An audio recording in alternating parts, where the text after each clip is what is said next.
Hello. Good morning, everyone. I hope you're all good.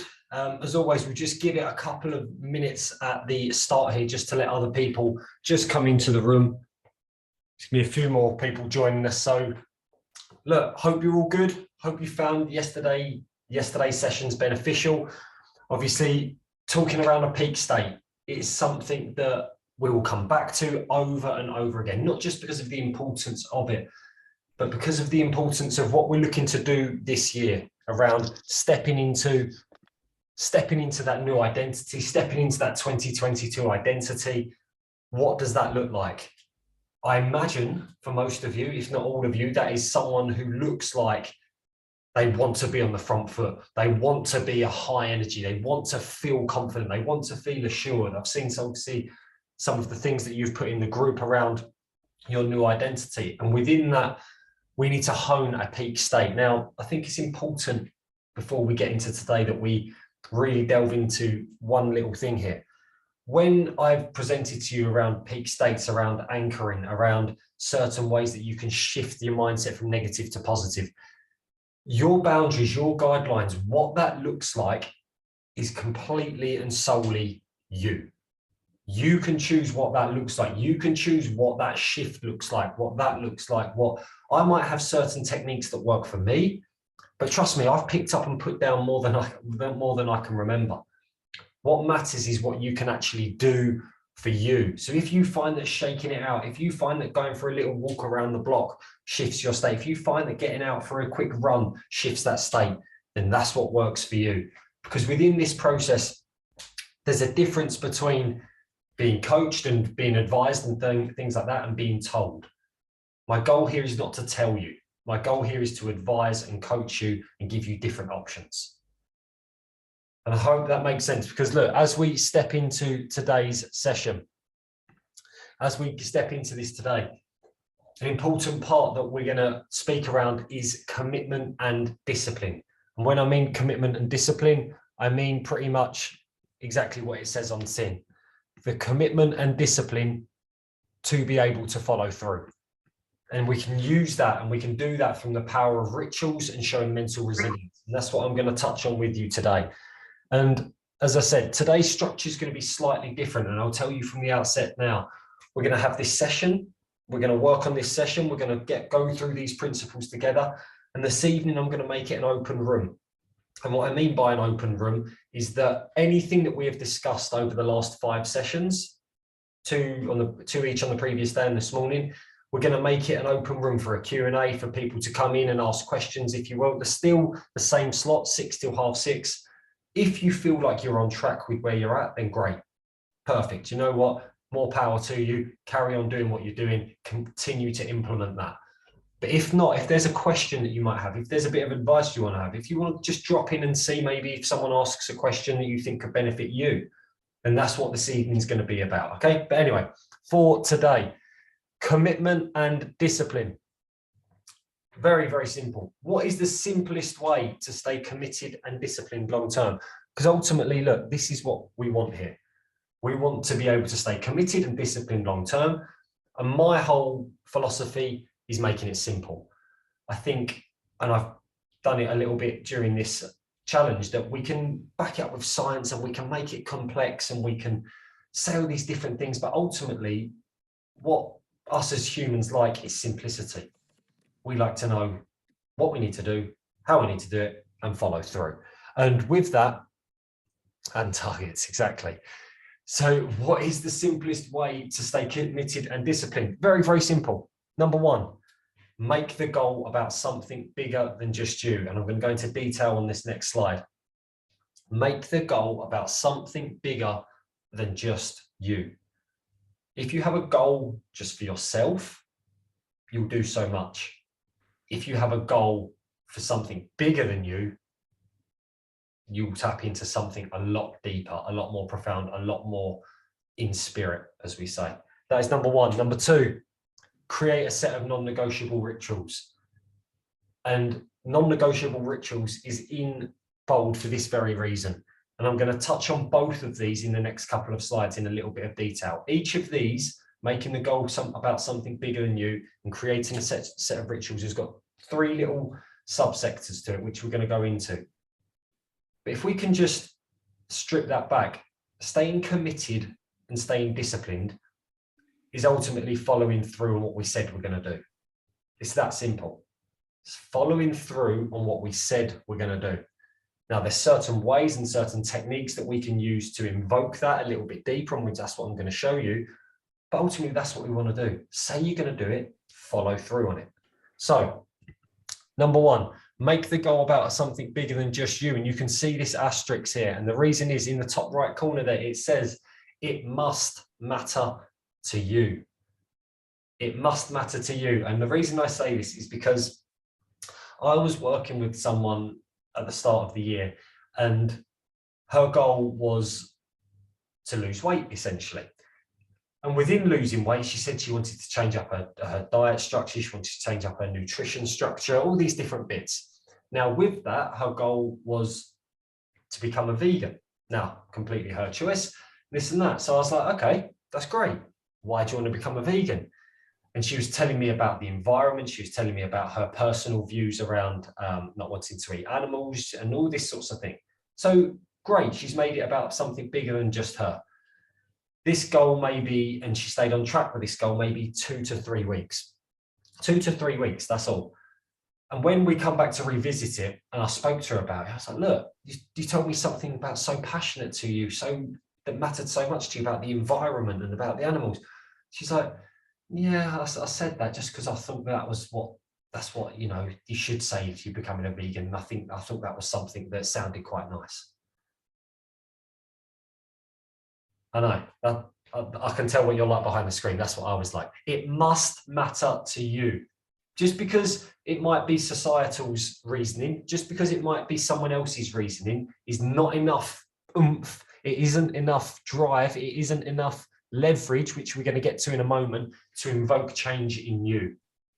It must matter to you personally, whatever that may be. And look, as I said there, you are more willing to commit to doing something for someone else than you ever would do for yourself.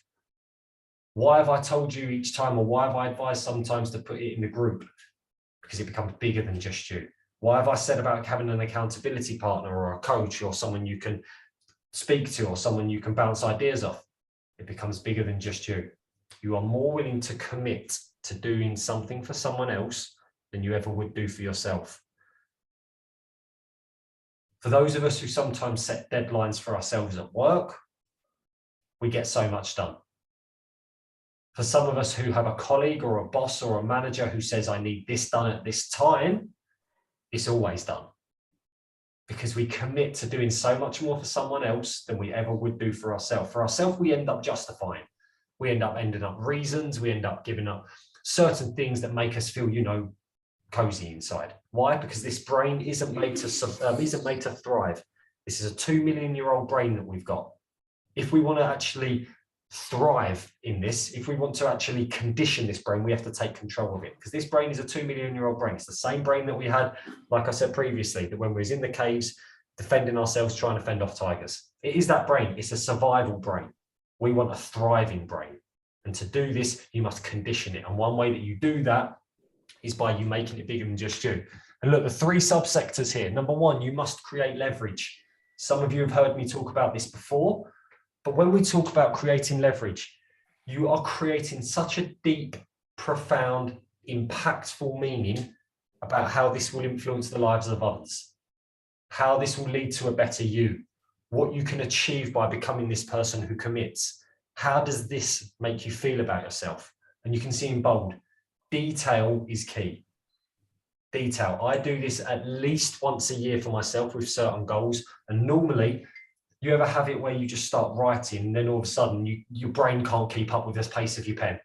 If you've ever had that, it's a great feeling, because what that is going into detail. You're letting it flow out. Ed Sheeran, for those of you who know, quick story, he always says that when he starts writing, he sees it like turning on an old rusty tap.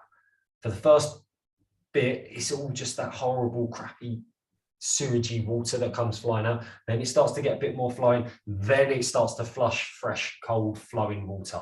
And it's exactly the same that I want you to do with this. Go into detail. Some of you sent me your goals. Some of you sent me privately or on the group. And I've said, go deeper. Go deeper. What does it look like? Because in doing this, you're creating leverage on yourself. I hope you're taking this down, because as I say, this is really, really important for us today. When we're staying committed and disciplined, ultimately, you can get yourself to do anything, absolutely anything, if you can create enough leverage. If you can create enough leverage about how it will influence the lives of others as well as yourself, you can create tremendous leverage. Stepping into number 2, make it public. Why? Put it out there. The moment it's quote out there, it isn't about you anymore. It's bigger than that. It's bigger than that. And I'll share with you a story. And for those of you who have been with me for a while, you would know every single ultra marathon that I've ran, every single one that is of a very significant distance, I've put out there. I've put out there and made it public. Not because I'm looking for a pat on the back or I'm looking for some self-ego boost. I'm not interested in that. And I hope you can feel that. But I understand that when I put it out there, all of a sudden then it becomes something bigger than me. And in a healthy way, fears start to creep in and it starts to get that burning desire within. Because all of a sudden then our human instincts of not wanting the fear of rejection, not being good enough. These are all humane instincts that we all feel, not being good enough, not feeling like we could be rejected, feeling like we might let people down. They start to kick in a healthy way. Not to the point where it becomes obsessive and it's too much and you're trying to people please for no good reason, but in a way that it starts to, just going to tap someone on to mute there, just in a way that it becomes so profound for you that it becomes fuel. I've said at the bottom there, fear can be fuel. Fear is fuel. Fear isn't something we need to hide and shy away from. Harnessed correctly, we can use it as fuel. And that's why I said on the first day, when you all wrote your identities and when you spoke about that, and I said, put it out there, because it's something different when we keep it in within ourselves and we say, yeah, we're going to do it. But if we're honest, how many times have we done that? How many times have we had something, then we've held it in and said, yeah, this is what I'm going to do, but then we've justified it? Very simply, how many times have you said that you're going to get up at a certain time in the morning and then the alarm clock goes and you go, I'll give myself 15 minutes. You've had a rough week. I give myself someone watching this on record, and this isn't me attacking you, this is just me being honest and open with you. Someone watching this on record this might have been your situation this morning. I'm not here to judge you. I'm not. Trust me, there's plenty of things that I do. But what I'm saying is that when we make it bigger than ourselves, them sort of things don't happen. Why? Because when you text someone and say, yes, I'll be meeting you at this time, or I've got a call at this time, or something like that, all of a sudden it's not just about, oh, you know what, I might just have a late. No, I've got somewhere to be. I've got something to do. I've got someone or something to hold me accountable. And when you can put it out there, it becomes tangible. Fear is fuel, and in a healthy way. And then lastly, a mastermind alliance. And what I mean by a mastermind alliance is a goal that is bigger than just you, is people that you surround yourself with who inspire you. Look, I once was told, and I've always lived by this, you are the sum total of the 5 people you spend most time with. The sum total of the 5 people you spend most time with. And this was quite profound for me, looking at where I was in my life a couple of years ago and looking at the people I was with. I was like, you know what? I need to source other people. I need to find other people. Not that I don't disregard, I don't let go of family and friends and loved ones and close people who've been loyal to me, of course not. But who I'm spending my emotional time with, I need to really invest in that. And that's why I think a group like this is so powerful. And because being around people in your frequency is so important for simple things, ideas, breakthroughs, accountability, support. Them sorts of things is what creates a great environment. There's a great book here, and I've put it in bold, called The Talent Code. And the Talent Code talks about exactly this. It talks about the talent, but not that we're a God-gift talent or a natural ability to be able to do things, but the talent code that we can cultivate. And what it speaks about is how the Bronte sisters, or how the Williams sisters, or how in a small town in Russia has produced more Olympic representatives than anywhere else in the world per mile, if that makes sense. A small town in Russia has produced something like 18 Olympians. Why? Because it's an environment that they've cultivated, this very small town, that has harnessed their ability to create ideas, bounce off breakthroughs, hold each other accountable, support each other, motivate, inspire. And all of a sudden, then the standard raises, the standard of their mindset raises, the standard of what they're performing raises. And this can be really, really powerful. And look, there's multiple ways you can do this. Some of you have got an accountability partner. Some of you have got a coach. Some of you, for example, like this group, you see the same names that turn up in this group. You see people commenting. These sorts of things only help to raise that standard. And it really, really does. And moving into the year and things like this, I've got a great challenge that's going to be starting towards the end of January. It's going to be 8 weeks that, again, is built around these principles. It's built around creating leverage. It's built around, you know what, stepping outside of me and just you. And more importantly, having a group of people, and this is ultimately what I love and am interested in, and I know some of you have been a part of previously, having a group of people who come together for a specific amount of time and are willing to make it happen. Because when we can do this, we ultimately master the first one of the key principles of staying committed and disciplined. And hopefully you've got that. And if you need me to screenshot that to you, I'll be more than willing to, because that is a really, really profound thing for us to begin with. The 3 subsectors of making it bigger than just you: leverage, making it public, and a mastermind alliance. Ensuring you've got that there. You still speak to your husband, your wife, your spouse, your cousin, your brother, your sister, your mum, your dad, of course. Maybe just think about the conversations you're engaging with and the results you're looking to get. Because when we step away from that, we need to create a set of non-negotiable rituals. And non-negotiable here is underlined for a reason. It is non-negotiable. Look, I'm very much someone who appreciates mental well-being, who appreciates mental health, and ultimately, before anything else, that needs to be in play. However, I believe that also we need to have strict guidelines with ourselves if we're going to do what I said before around condition this mind, not just let it survive. And what I mean by that is non-negotiable guidelines doesn't waver, because the moment it wavers, you all of a sudden give yourself an avenue. You give yourself someone, you give yourself, aren't there both negative and positive ways of dealing with fear? It can fuel both success and failure. David, yes, I'll go back to that. Give me 1 second, I'll go back to that, because as I said, I'm happy to answer on the go. Let me read that again. Aren't there both negative and positive ways of dealing with fear? It can fuel both success and failure. Well, first of all, I'd ask you, what is failure? Because I'm going to get to something in a moment of what failure is. But when it comes to negative and positive ways, of course there are. Of course there are. A negative way of dealing with fear is to completely withdraw yourself from a situation, not expand, not be wanting to actually express yourself.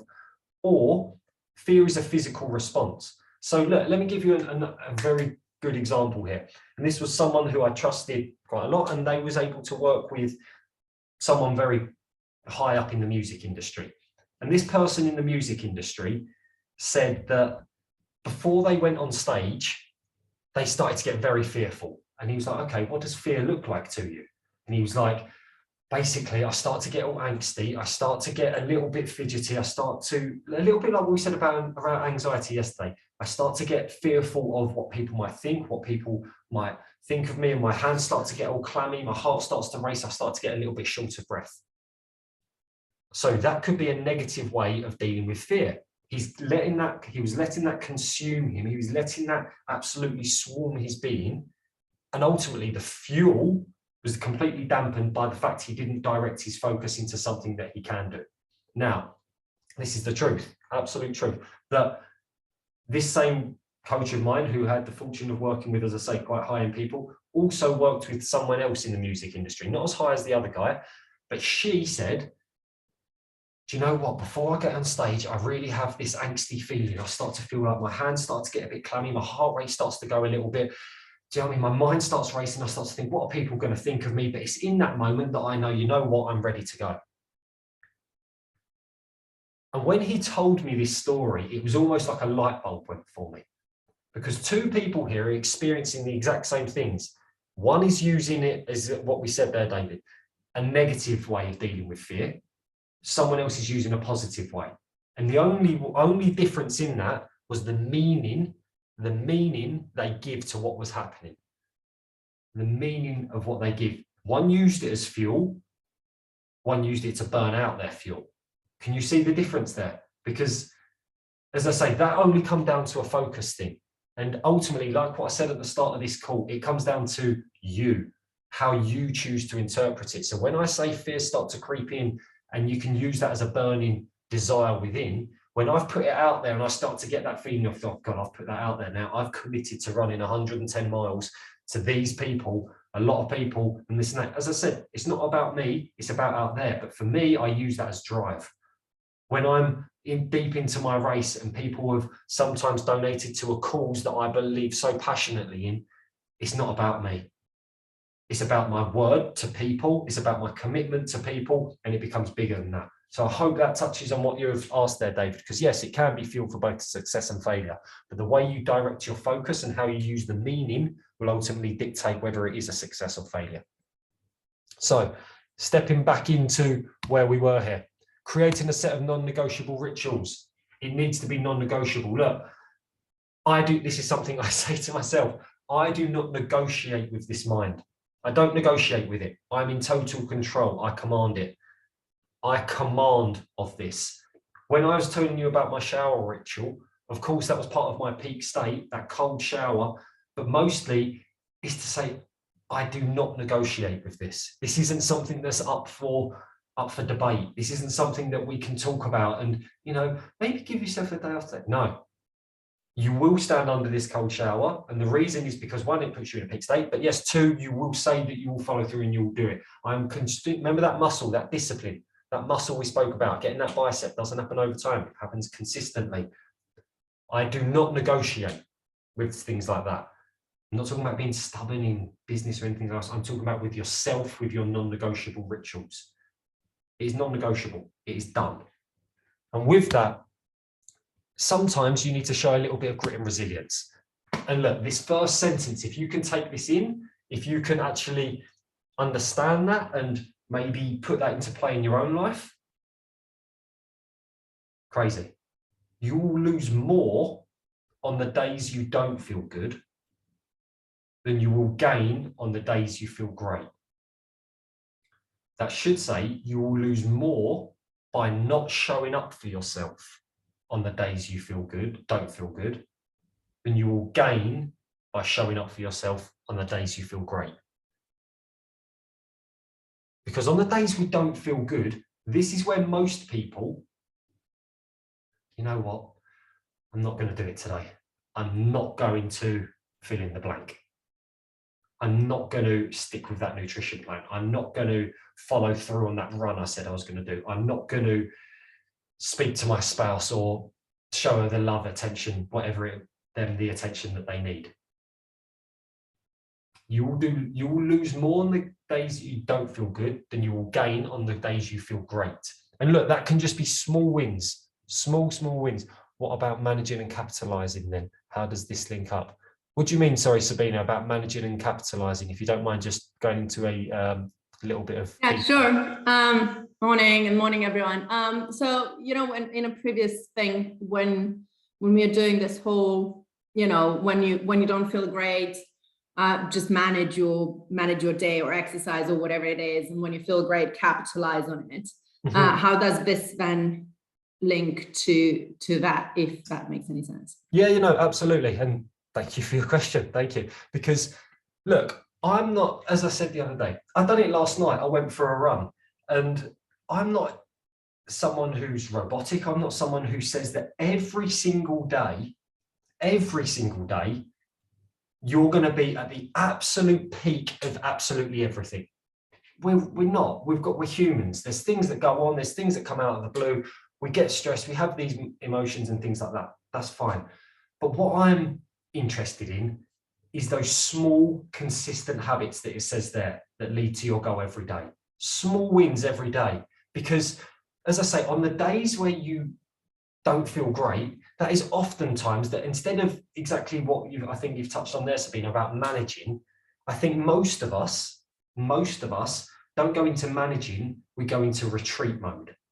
And what I mean by retreat is that we actually become counterintuitive, counterproductive, and it actually moves that needle back a little bit. I'm saying that, you know what, I might make a 20%, this is completely hypothetical, I might make a 20% gain on the days that I feel great, i.e. capitalizing, but instead of just necessarily stagnating on the day that I don't feel great, I might still do something that gives me a small win. And this was something that I read in a book wrote by Bob Proctor, for some of you who may know that, and he speaks about use the 6 small actions per day. And what this can be is 6 small actions that every day you might put into play that ultimately moves that needle a little bit. So even on those days where you don't feel great, it don't really feel like, you know what, I'm ready to capitalize. We're not just stagnating, but we're still moving that needle a little bit. And with that, you get those small, consistent habits. Makes sense. Thanks. Go out and maybe not do your greatest run, but go out and keep the ritual. Exactly. 100%. 100%. Because as I say, that's not only enforcing your discipline and everything else, but what that is doing is showing up for yourself and re-enhancing that. And if you don't mind, Sabina, I will touch on it, that Sabina is someone who has been part of some of my challenges previously, pretty much all of them, and shows up time and time and time again. And I'm not sorry, Sabina, I'm not saying this to embarrass you, but I'm saying this to use an example that I'm sure, I don't know, but I'm sure that wasn't every single day that Sabina shows up. But alongside Phil Weir, who's also here, sorry Phil, I don't mean to embarrass you either, they've been part of some of my 28-day challenges, and there hasn't been one time that these two have not tried to pip each other at the end. There's always that case, and it's a healthy competition. It's a healthy drive to try and push each other. It's a healthy thing that they've got within them to want to dig in. But sometimes, and I'm not speaking for them here, I'm just paraphrasing maybe a little, that they didn't feel their greatest, but you know what? They showed up. They showed up.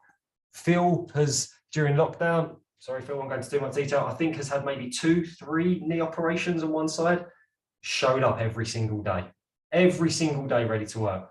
Sabina, in the last year, from being someone who doesn't run so much, has now gone on to run a marathon and booked her second one in, showing up, non-negotiables. And this is what I mean, that it's not about making these big extravagant wins every single day, but what it is about is those small wins that tally up over time, that when you look back in 6 months' time, you go, holy smokes, look what I've done, just by small, consistent wins. Sometimes that is just digging in, showing that little bit of resilience, non-negotiating with yourself. And then, as I said before, non-negotiable means exactly that. And with this is something that you set something that you do every day, that no matter what, no matter where you are, this is a non-negotiable. And this is something that doesn't have to be extraordinary. Generally speaking, I can get a cold bucket of water wherever I am. I'm quite fortunate for that. But what this does for me is conditions discipline. It builds that commitment muscle and it hones a peak state. Non-negotiable. I do this in different areas of my life. So I do this in my relationship, I've got a non-negotiable. I do this in my business, I've got a non-negotiable. I do this in my own life and mindset, I've got a non-negotiable. It's there for me. And it sets a standard. It sets something to say, you know what, I know where my benchmark is. Remember on day one, we did the PRS, performance results system. I got you to do that for your own identity. I got you to write what was poor or average or shambolic. I got you to write what was good. I got you to write what was outstanding. Why? Because what it is it created non-negotiables for you to say, you know what, depending on where my standards are at here, this is what I will accept. And then lastly, make it progressive. And this touches a little bit on what you said on the last slide, David. The greatest threat to success is not failure, although most people think it is boredom. Boredom is the greatest threat to success, not failure. Because from failure, we can learn. From failure, we can maybe pick out things that didn't work and use things that did. From failure, it can act as a drive. It can act as a fuel for some people. But boredom, you know what boredom feels like? Boredom just kills us. Boredom, we're like, why am I doing this day after day? Why am I doing this? Now, I'll show this. Oh, I know I keep coming back to this shower analogy, but it's something that has worked for me with discipline in a very simple way. And it's something that I make progressive in the way that I started off 10 seconds under that shower. I made myself count to 10, stand under that shower, feel that ice cold water, and then be there. The progressiveness for me initially was to get to 30 seconds. Boom, I got there. Then I started to make it a bit more spontaneous. Then I started to go 5 seconds in, 2 seconds out, 5 seconds in, 2 seconds out. And this was over a period of obviously months and months and months, because standing under a shower for 10 seconds initially for the first month or two is a novelty. Then I start to make it progressive. But adding the spontaneity keeps the core discipline trait, but you find different ways of incorporating it. So if your core discipline is to write in your journal every day, then great, do that. Maybe use a different pen. Maybe do it in a different room. Maybe do it at a different time of day. Something like that that makes it progressive for you. Maybe say that you're going to write 1 line a day for the first week of January. Then it's 2 lines a day. Then it's back to 1 line. I know I need to put all of my thoughts into 3 lines this day. Whatever it may be, because making it progressive, making it spontaneous, keeps you feeling on your edge, on your toes about it. We all know what it feels like when we go into work and it's just the same old drag, day after day after day after day. We might be doing well, and it's not the failure that's putting us back, but it's just the boredom of doing the same thing over and over and over. Make it progressive. And ultimately, look, when you make it progressive, progress equals happiness. I've been fortunate enough to work with enough people now, both in a variety of sectors, that I understand that progress equals happiness.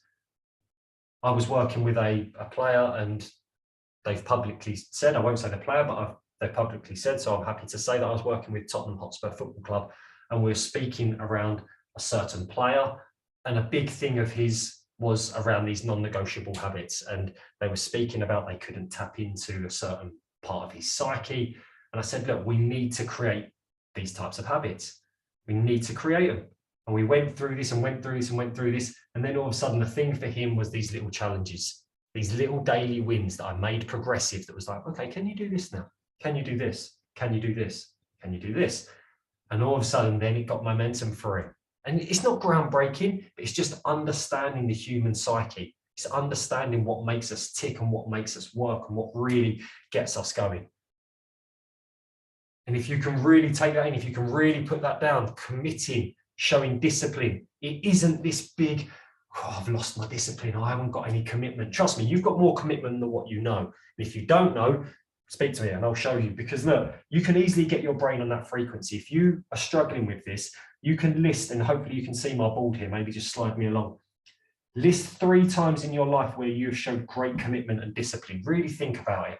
At work, relationship, with your gym, with your something, with your dry January, whatever it may be, because I can guarantee you've got at least 3 where you've showed not just, oh, you know what, I've done well there. You've showed great commitment and discipline, and there is plenty. We all show it every single day. Humans are incredible, incredible people.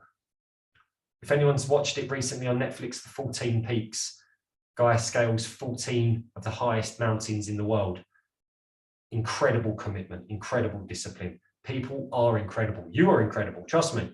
And you have got this commitment and discipline already within you. You just need to set clear boundaries of how to really hone that. Because look, I'll leave you with this. This is something that I have up. It's something that I read a lot. It's something that I affirm to myself a lot. Dabbling is the fastest way to mediocrity. Dabbling. I'll see how it goes. I'll dip my toe in. Yeah, I'll maybe see if it's okay. I'll see if it works for me. A great way of this is free trials. As in free trials, as in not talking about something like this. I'm talking about Amazon free trial, or I'm talking about a subscription free trial. We dabble in it and it's great and everything else like that. And you know what, we'll leave it. When you start to, when that £6, £7, £8 a month starts coming out, then all of a sudden we've got that commitment. And commitment is the fastest way to mastery. If we want to truly commit, then there are 4 things. There is your time, your effort, and your money. They are the 3 things. I've asked you here on this certain thing here, on this week here to give me a little bit of your time, a little bit of your effort, no money, and you're still showing up for yourself.